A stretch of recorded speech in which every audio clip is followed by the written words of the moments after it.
The New York Jets are winning the battle of the back pages, but not for the reasons that they would want. Only 2-9 after a 38-3 pasting on Monday night in Detroit. It is clear that head coach Rex Ryan will be fired when this miserable season ends. How much of this collapse can be pinned on the garrulous head coach?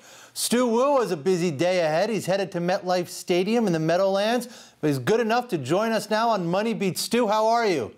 Great, thanks for having me, Paul. Hey, have you seen the back page of the Post today? I haven't taken a look yet, but I can only imagine whose face is on it right now. Yeah, you got Ryan and the general manager, Itzik, on the front page, on the back page there. Look, the Jets have collapsed. It is a total collapse from top to bottom. Rex Ryan is obviously going to get the hook. How much of this is his fault, though? I would blame, if there's anybody you really blame, I think it's John Idzik, the general manager. Fans are hating this guy right now. They raised enough money to put a billboard by MetLife Stadium saying, fire Idzik. Someone even hired an airplane to pull a banner that said, fire John Idzik over the field while they were practicing. I think Ryan's doing the best job he can. He just has a bunch of terrible players.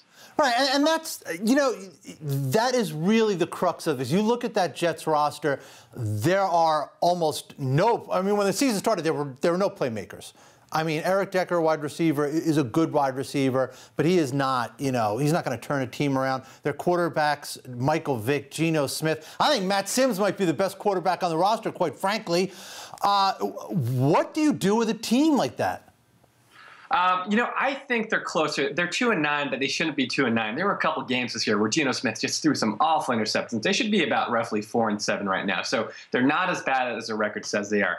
The thing that makes me and maybe other Jets fans optimistic is that you only need a couple of fixes on defense. This year they lost three out of their best four cornerbacks before the season even started. So I think if you just fix a quarterback situation, you have a pretty good defense. And defense, I think, defenses in this league wins championships, as the Seahawks showed last year.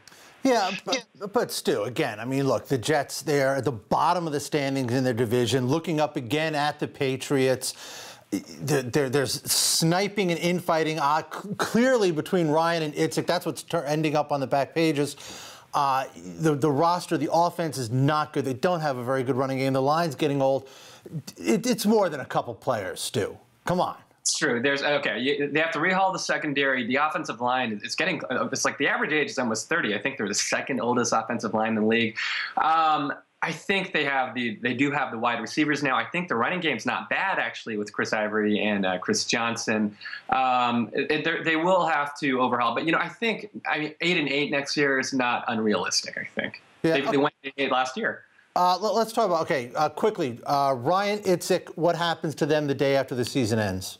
I think both of them get fired. Idzik had $20 million in salary cap space just sitting there before the season started, and he didn't get any good cornerbacks. Yeah. All right, we have to leave it there. Stu, thank you very much. Appreciate it. Have fun getting through the snow. Thanks.